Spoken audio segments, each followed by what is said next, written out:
What do you think sounds better, mix A or mix B? It's only now I recall. It's only now I recall.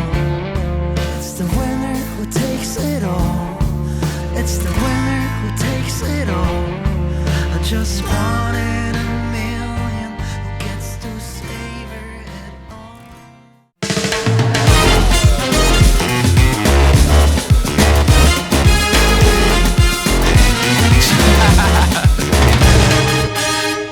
So, hello everybody, welcome to another tutorial. This time it will be about equalizer, and if you think you know already everything about it, watch it anyway. I hope I can prove you wrong. The song you just heard is from the great band Lovebugs. It was recorded in a huge studio in Germany. Mix A was the mix that was on CD. I think it's a quite good pop mix, but I always had the feeling it could be mixed in a different way that would fit the music more. Mix B is a mix that I did within 4 hours with my students during the Corona time, completely in the box. Mix B is in no way a finished mix, but I think it shows already in a good way what could be done with those tracks, because the tracks really sound beautiful. In this tutorial, I will show you all about EQing things together with saturation plugins, because saturation plugins and EQs somehow belong together. So let's go on. So what we will do, we go through the session. I show you what I did, but then I try to recreate it now in this tutorial by explaining you how I would deal with setting up great sounding EQs and saturation plugins. Okay, let's go on. I need my glasses.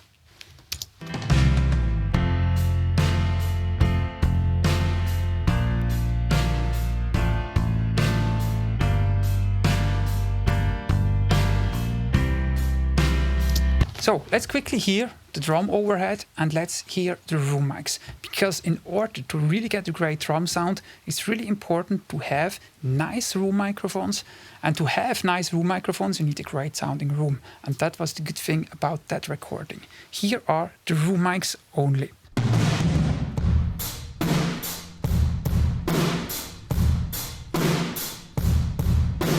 And here is the overhead alone.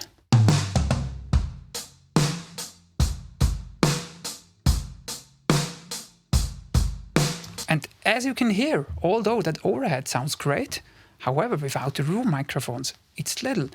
And so great room is important for a good drum. All together. Now let's hear how it sounded right after the recording.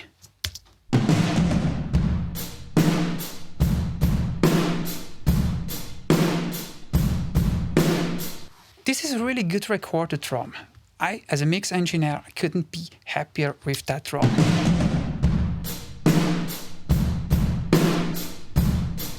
However, now comes one important tip: ear training. Ear training is so important. Many mix engineers, and I think it's even that way on the CD, they would just leave the room sounding like this because they would think that's great. However, I can hear some boxiness in this recording. Do you hear it? My guess is it would be right at probably 500 Hertz. Let's hear it.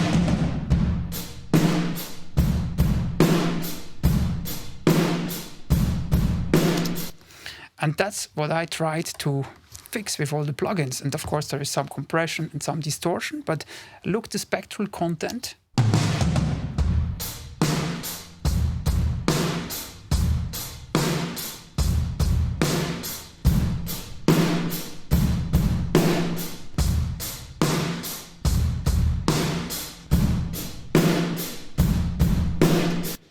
So let's, for this tutorial, try to make this from scratch. I'll duplicate these tracks. So here we have those tracks.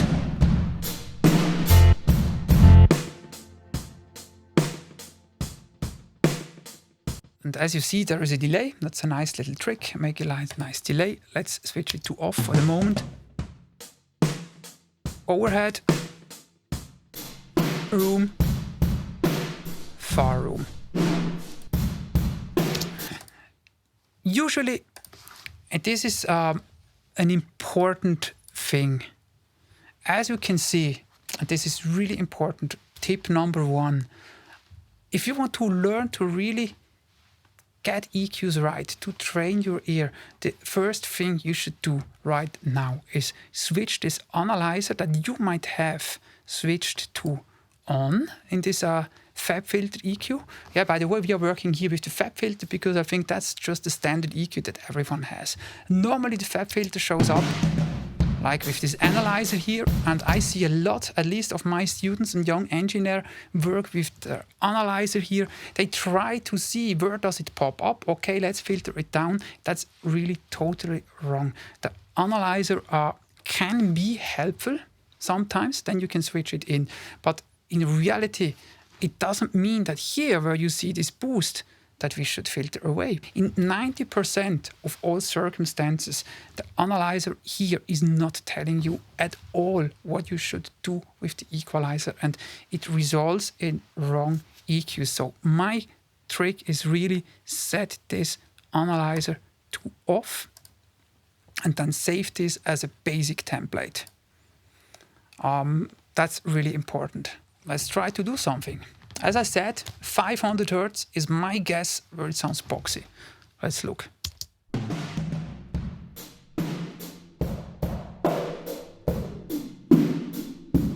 This is not good here, and this is not good here. This is 600, and the other thing was around here. So we had one at about 250, one about 600, and so the basic guess that it's around 500 was actually not so bad. And I would always try to really hear where do we have too much energy. And you can only train this by listening to good recordings and listen to bad recordings and then try to set up an equalizer. Because very often what I see is that people don't do that, what we just did here. Let's quickly bypass this EQ.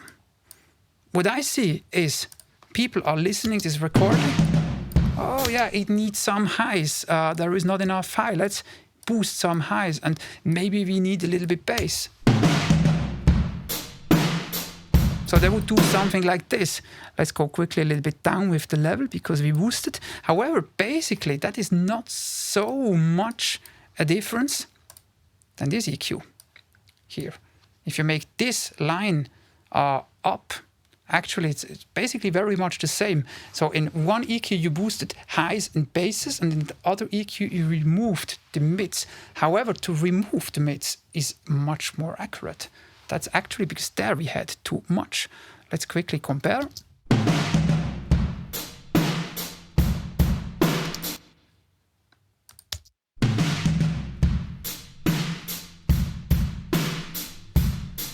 And as you can see, this is totally different. And now the main difference is if you need now still highs, you can still give, but you don't have to give so many highs. Because one thing that is really important, and this is tip number 2, with a digital EQ, every digital EQ that I know, it sounds better if you remove things that had too much energy, and it's more difficult if you add a lot of highs and a lot of basses or whatever you want to add. This is where the analog EQs are better, but the digital EQs are better in removing things. So if you manage to remove whatever is not good, actually it's better, and then you can still give.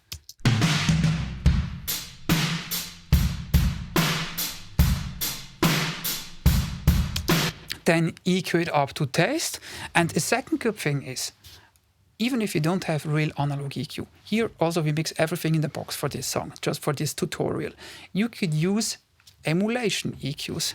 Let's not boost any highs with that thing, and let's just engage a second EQ.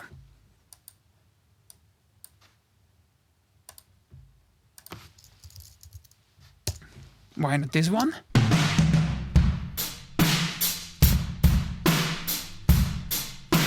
Let's give a little bit bass.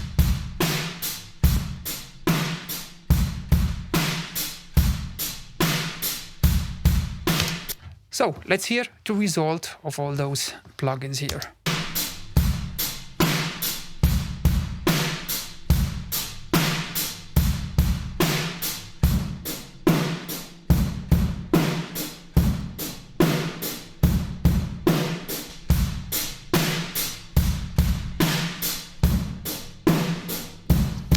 Do you hear this this frequency jumping in without the plugins? It might not be totally a problem in solo, but in the entire mix that is getting confusion with the guitars, with the piano and with the lead vocals, and that's why it has to be out. So let's equalize the overhead. Let's listen.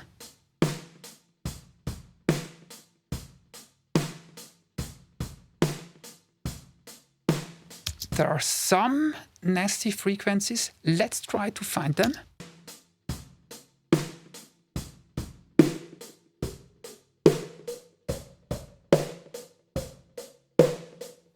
This one here was what disturbed me. Let's filter it out.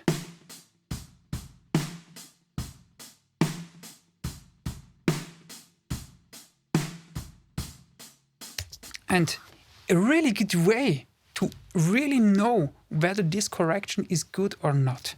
Because how could you be sure? Sometimes you hear something that is not a problem, and then you filter it out, but you wouldn't have to. So I usually just listen to 2 or 4 bars with this correction, and then I'll bypass the correction. And then it should sound worse. And if it sounds worse, then actually the correction is good. But if you bypass it, this bend, and it sounds as good, then you don't need the correction. So let's see in this situation.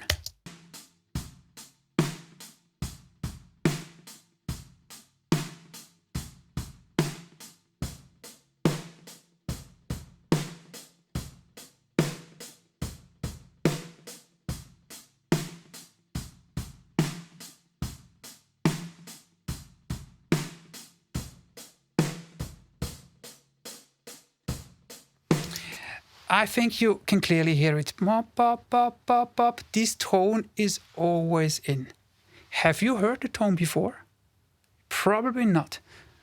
And this is something you have to train. There is really no way you could find this tone. Let's make the test now. It's bypass. Let's engage the analyzer and see if this tone would have been showed. I'm pretty sure not. At least I hope.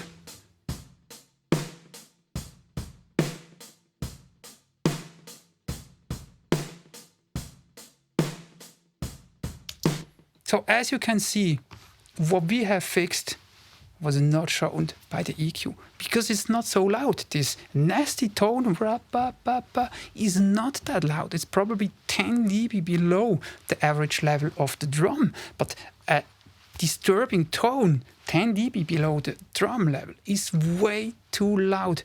It gets in a fight with all the instruments. Have to find those frequencies, you have to bring them out, and it's not an easy task.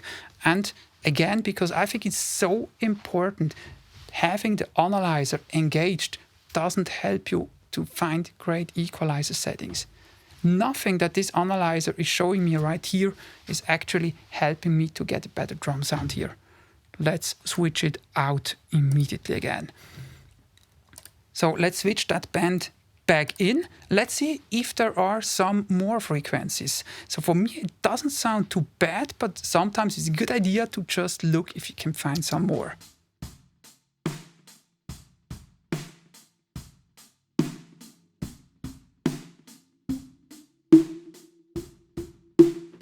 I could imagine that this one is a problem here.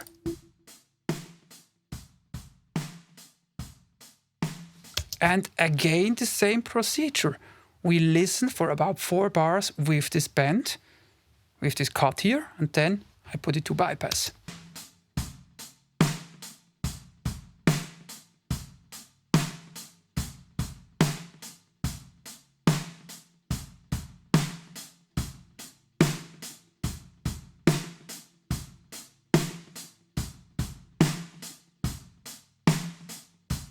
And as you can clearly hear on the snare drum, you hear like a reverb with this tone. It's probably a F. Dum. Every snare hit, it makes a dum. Try to hear it again.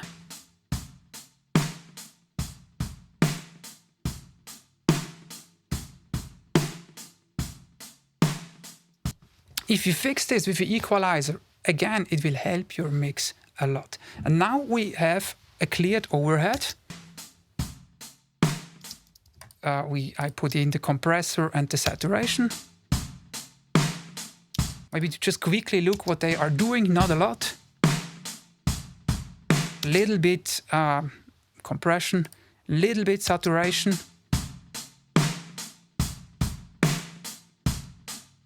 Not a huge difference. And now just engage a second EQ as before. Why not? Again, just the Sheps EQ.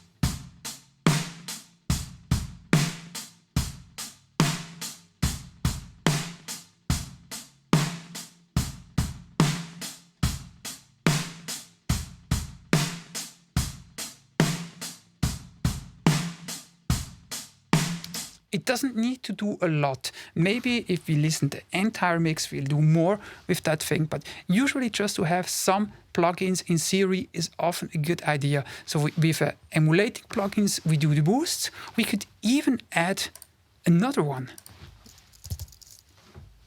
Why not that one?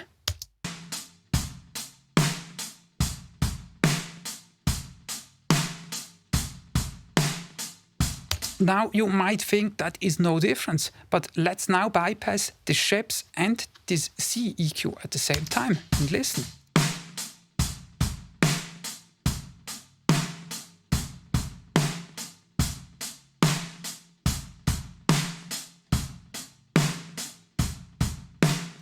Can you hear that the difference is actually bigger than you might have thought it would be by having listened only to one EQ at the same time?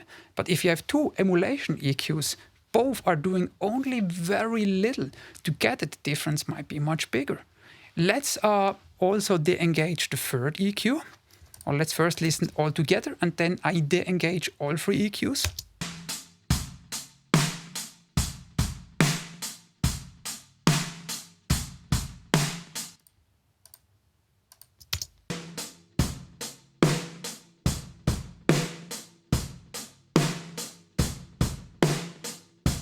And now I think you hear it clearly. There are many tones that are distracting, that are not nice.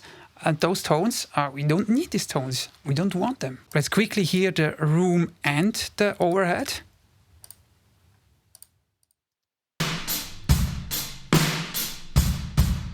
Okay, that's good enough for now. Let's go to the bass drum. The bass drum, we have 3 microphones. I usually choose the best sounding microphone that I get for the bass drum as my main microphone, and then I look what could be added. And this was here the outer kick. We also had a beater microphone. That was a mic placed on the drummer's side of the bass drum.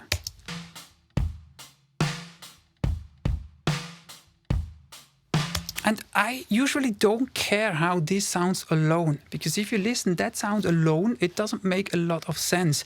However, it's an add. So this is again the kick, the normal kick. And together, it basically makes sense. We have a third kick. Look what happens if I put in the third kick. That was a microphone that was in the bass drum.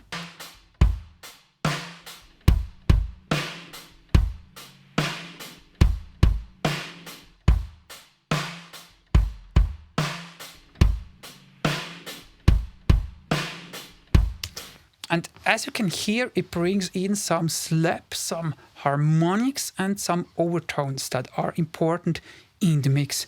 Let's hear this mic alone.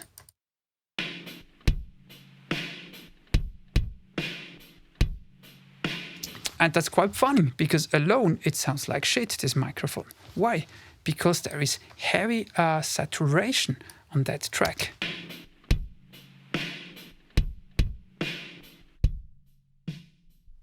That's without saturation. In solo mode, this sounds much more like a bass drum. While this sounds thin and distorted. But let's listen together with all the microphones engaged.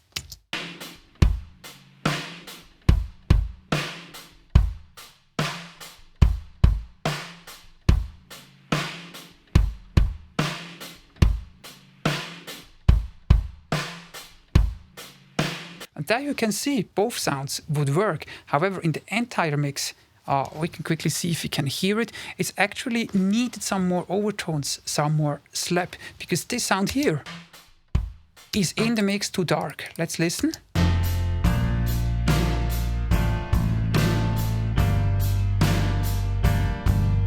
While if you engage this little saturation plugin, then it's okay.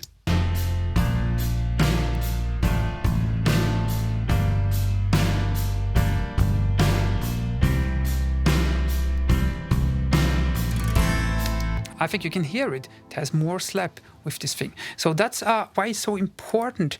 You could not EQ those overtones because this thing is really about saturation in combination, of course, with an equalizer. Let's see what the EQ is doing on that one.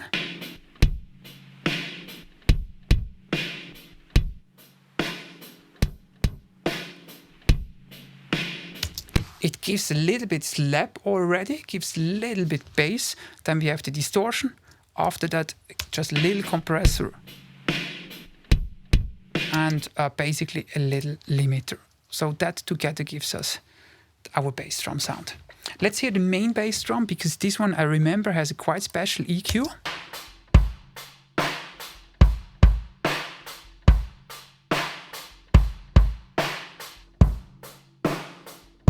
And again, here you can see how important it is to clean up the mids. I don't really remember exactly how I came to this very strange looking thing. Let's quickly duplicate the bass drum and try how far we can come by making it from scratch. So this is the bass drum, just naked.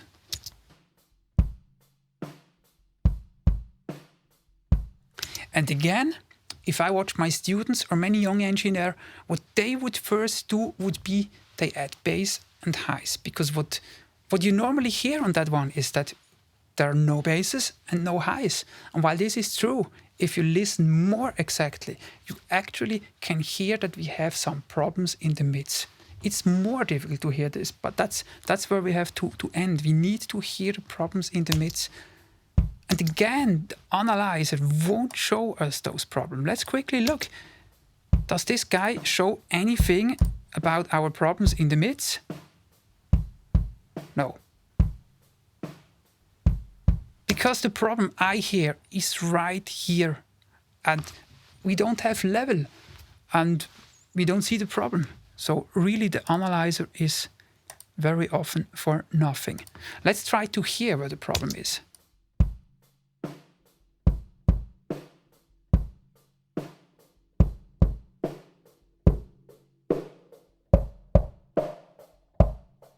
For sure, this frequency here makes the bass drum little.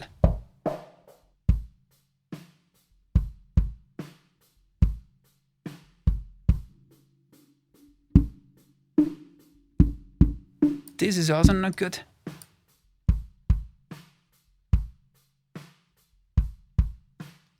And as we lose now energy with the EQ, you can also make it a little bit louder, just so that it's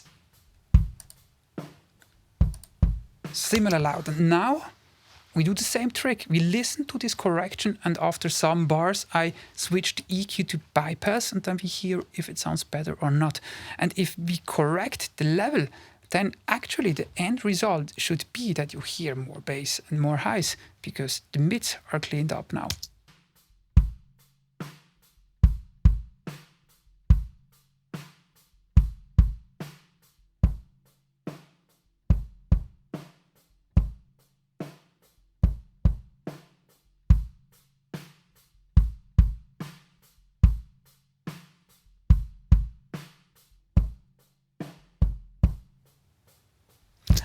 Can you hear the tones in bypass mode? Bum, bum.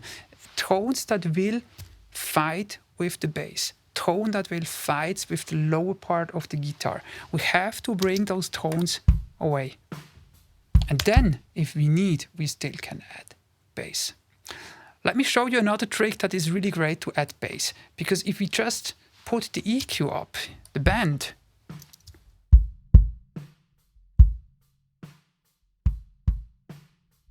well, I feel that in the sustain of the bass drum, we don't need more bass. But maybe we just want a little bit more bass in the punchy part of the sound. So a very good thing in this FEP filter, I guess you know that already, is the ability to make it dynamic.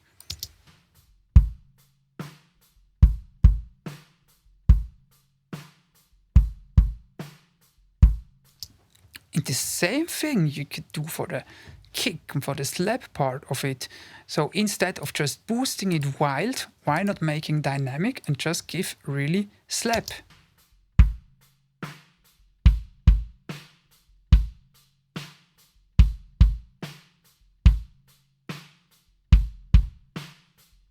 Not bad. Let's listen to this EQ and let's then bypass it.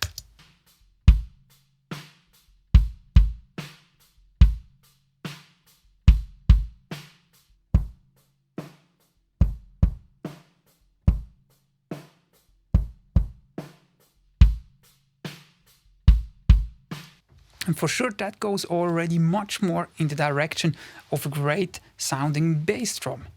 Of course, and that's very important, we will have to tweak this if we listen the bass drum together with the entire drum and then together with the entire mix. But I think for a tutorial it makes it more easy to follow if we stay in solo mode for a little bit longer. Now to finish up this kick, obviously we need a compressor. We just copy the one we already had because this tutorial is not about compressor. We need maybe a little bit saturation and we need maybe even more EQ. Let's add some saturation. And the plugin that I really like for harmonic saturation is actually Front DAW. It's a really nice plugin, it sounds good. We have 3 modes, British mode, US mode, and German modes. So this is like in all saturation plugins, you always have modes. They're called different. Here they are called that way.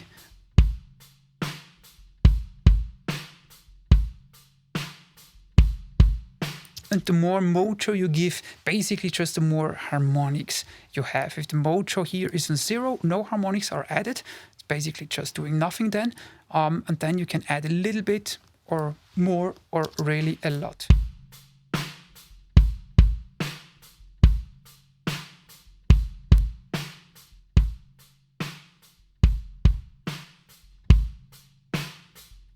And I really have to say I like the color this thing is doing a lot. It's not so complicated like Saturn or like Decapitator. And if you use it and if it sounds right with one of those presets, then it's really great sound. And I use that plugin actually a lot.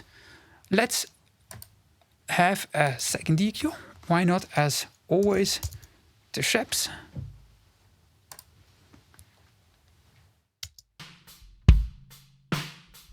Let's again add a little bit bass, a little bit 7K, a little bit highs. Without. And again, you might think that it's a little difference only. And it is little, but it's a little bit better. And many little differences at the end make a huge difference. Let's hear all plugins on that bass drum.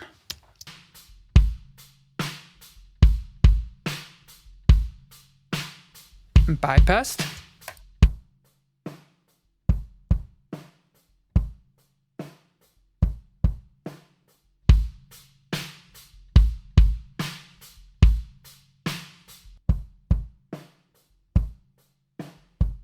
And again, let me ask you, I think you hear clearly how boxy this bass drum was untreated. However, when I showed this track without any plugins for the first time, have you heard it the same? Have you also heard that it's so little, like you can hear it now? I guess the answer is no, because if yes, you wouldn't look this tutorial. And that is something that I had many years to come this level. And that's why I like to teach this, because I feel the importance of it. You have to really learn to listen all the mistakes, but the problem is your brain actually always tries to correct the mistakes, but this is not something that you are conscious about. that's just doing it, the brain. So actually you never really hear all the mistakes before you finally fixed it, which makes it very difficult to set up a great sounding EQ, because you don't really hear all the problems before you have not fixed it. So how can you fix it if you don't hear it? It's training. And something else.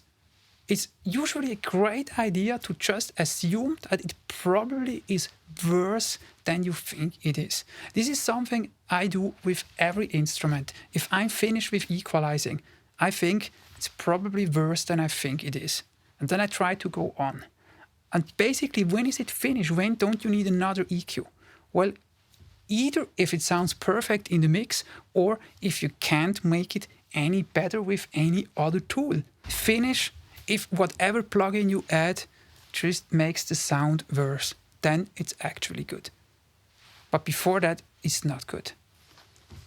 Once more, because it's so important, all plugins engaged, all bypassed. That bass drum is so little, it's boxy, and it never makes it in a mix. Good, let's go on. What else could I show you in this mix? Because there is so many things in it, we cannot go through everything. Maybe something interesting is the piano, because the piano sound is kind of special in that track. And let me show what I was given. The piano mics, let me show quickly.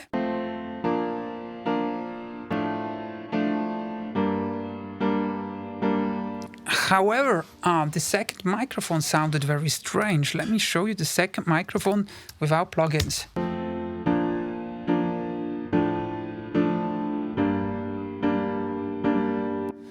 That's very strange. The first microphone without plugins sounded way better.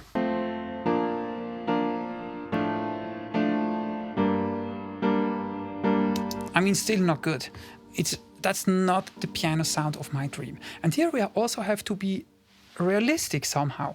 Although Lovebugs is probably one of the most successful bands in Switzerland, every song they have is a hit in the radio. However, here in Europe, usually a band cannot track the entire CD in a professional studio. On this record, the electric guitars and the drum was tracked in a really great studio in Berlin. And that's why we don't have, I mean, we still had to do a lot on the drum. However, I consider this drum recording still as very good. Well, however, the piano was, if I remember correctly, was recorded in the band room. And now the first microphone, with that mic you can do something, but the second microphone, very strange. So I called up the producer. I said, what happened? He said, yeah, I'm sorry, the second microphone, it fall down to the floor. However, that was the best take, so we wanted to have this take. So what do? Usually I start with the first mic and try to make the good mic sounding better. And obviously here in solo mode, it has kind of too much harmonics, but that was just a decision because it's a pop song. So we made a lot of high frequencies. But first, again, here, as you can see, what I did first, I cleaned up the room. Let's listen to this EQ.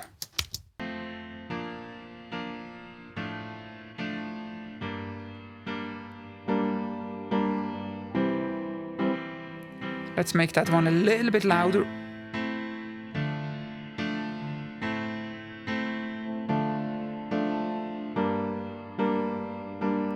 And now again, I hope at least when I showed you this microphone, I don't think you heard as many bad sounding tones as you can hear now. And this is what we have trained, because now when it's fixed and we switch it to bypass, now all those bad sounding tones jump in our ear, because in the fixed version you couldn't hear them. However, if you hear it unfixed, it's much more difficult to find. Then there is a little bit compression, a little bit decapitator. Again, a little bit, yeah, this is not doing a lot. Now what I did with the second mic was very funny, because this is something where I think intelligence in an EQ helps a lot.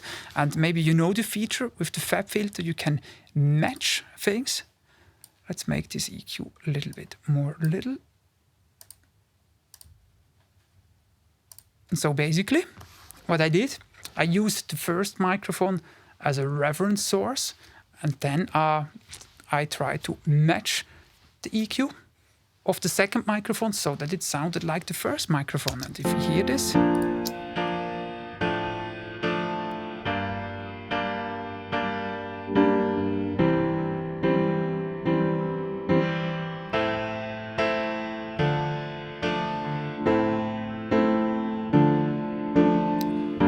and here we just have to admit, I think even with the best trained ears, you would not have come to such a incredible complex equalizer. And this is where I like to actually use intelligent functions in an equalizer, so you can just get a working signal. And then finally, the rest of the plugin is the same. And then you have a hopefully nice sounding pop piano.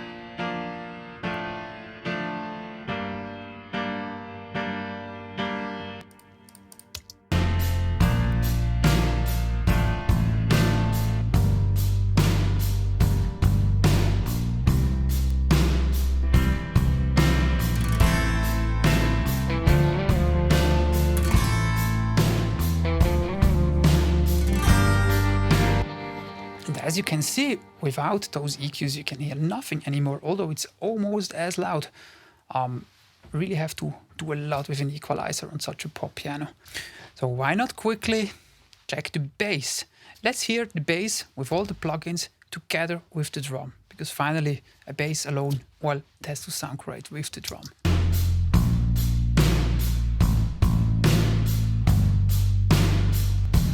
That's without the plugins.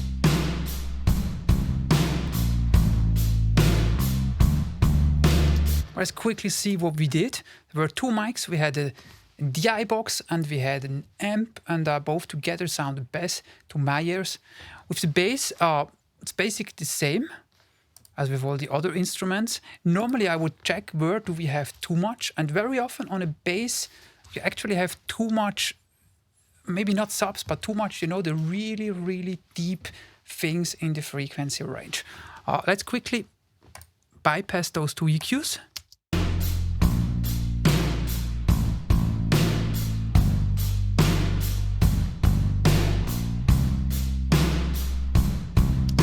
And engage it.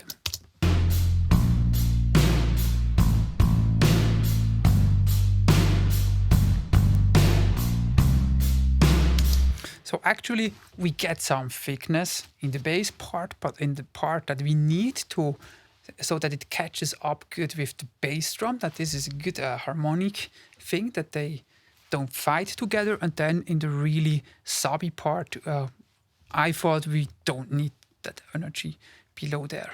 Then there is some compression, not a lot. There is some harmonic distortion. And on the bass, again, it's basically really that's the thing that really works good. Do the analytic things with an algorithmic EQ and then just get some more with an emulation EQ. If you would like to have a little bit more the high frequency part, you could again just either engage it here,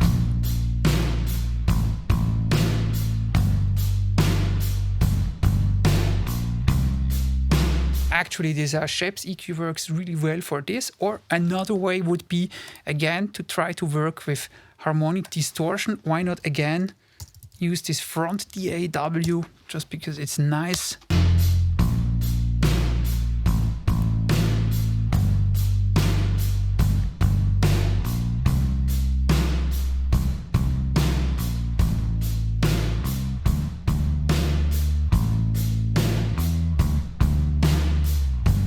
And the only bad thing about this plugin, and maybe this is really something the designers could change, if you have a harmonic distortion generator, signal gets louder. Sometimes you need to boost the input gain so that it saturates more, and you should have an option to actually make the output lower. However, it's not a real problem. You just could engage a trim plugin, if I find it here.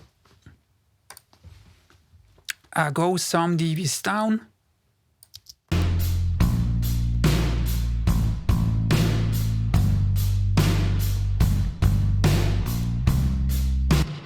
And the front DAW often gives you a very warm sound. It doesn't really give you a lot of high frequency punch. So a good plugin for high frequency punch, if you want some, is this plugin Saturn. Let's try to make a sound with that one. What I usually like is if this thing is in multi-band mode. Then you could just, let's quickly only listen to the bass. Now you could give the mid-band more distortion. Choose something that sounds good. And you can also equalize the bands a little bit.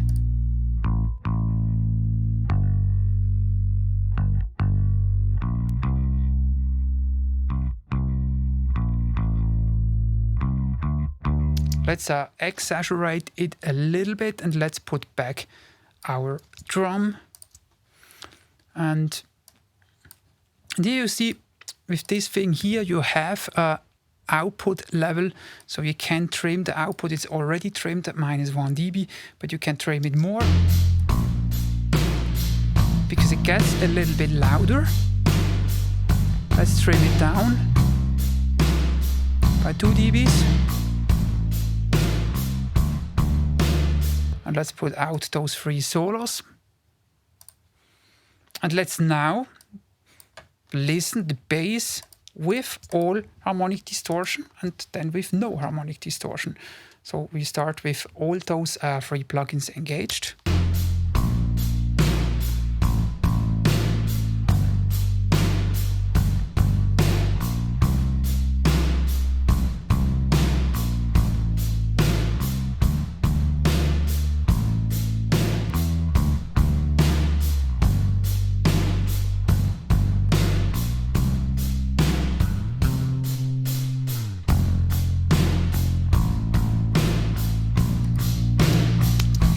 I have to say I like that quite a lot. It was not something I did with this student mix that I did in just some hours, but that's probably something I would leave. We have to listen to this with the entire mix, that's clear, but it's something that I actually like.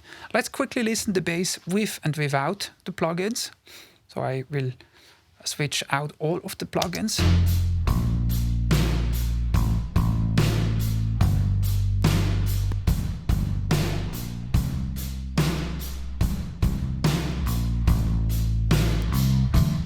Okay, that should work. Let's quickly listen it in the entire mix.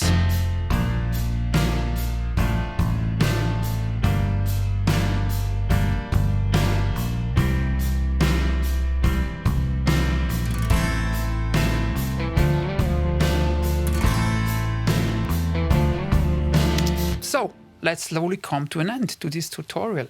I think to really master the equalizer, ear training is king. Doesn't work without ear training, and it's not something you can learn fast. A very good thing is you have a chart, as the thing you can see here. That's a chart that I did. I have all the frequencies here, and I tried actually to label what is positive and what is negative at certain frequencies. And we won't go through all those frequencies here, but if you want to download this, I'll make it as a public download in YouTube. However, what I want to point out is that we have sometimes things that we can't really do without introducing a disadvantage. If you look here, if you want to have a snappy sound and your e-guitar is not recorded already with a lot of snap, so you can boost 2K. However, 2K is also a frequency that sounds sharp. So how do you want to boost 2Ks to make it more snappy without making it more sharp? That's a real problem. The same thing if you need size, let's say for the bass. How do you want to introduce size with the equalizer but not making it muddy? That's a real problem. You cannot go out in the rain and not get wet. Doesn't work. If you go in the rain, if you go in the shower, you get wet. So this is something that is difficult to achieve. However, a good mixing engineer and all good mixing engineers that I know, they somehow have found ways to manage this. You can introduce size without introducing muddiness. One thing is, working with analog gear, it usually is more easy to get that thing analog. If you're in the box, it's a great tip to not only work with EQs, but really combine them with harmonic saturators and to know exactly which harmonic saturators are doing what. So if I want to introduce some slap with harmonic distortion, I go with the Saturn or maybe with the decapitator. If I want to have more size, actually the front DAW is unbelievably great for that. But knowing the tools, training the ear, that's basically what it needs to master spectral balance, and I think it really is important. So let's come to a conclusion of this tutorial.